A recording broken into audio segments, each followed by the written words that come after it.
دغه سیمینار چې د خاص کونړ په ولسوالۍ کې جوړ شوی و، دیني عالمانو، قومي مشرانو او ځوانانو پکې برخه اخیستې وه. په سیمینار کې د فکري سمون او د اسلامي عقیدې په ارزښت ګډونوالو ته بیلابیل معلومات وړاندې شول او ټینګار په دې و چې زموږ ځوان نسل باید په اسلامي او افغاني روحیه وروزل شي چې په راتلونکي وخت کې پرې د نورو پوچو فکرونو او عقایدو سیوری ونه غوړېږي. پوښتنه دا ده چې په لرې پرتو سیمو کې دا ډول سیمینارونه نور هم وشي او زموږ دنده دا چې په ښوونځیو کې دا ډول سیمینارونه او فکري روزنې په اړه باندې موږ زده کوونکو ته د سرمعلمینو، د مدیرانو، د استادانو د لارې نه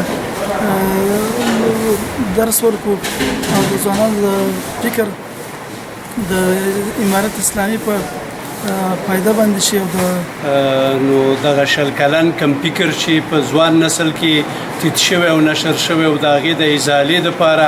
او د نوي د اسلامي امارت د نوي فکر د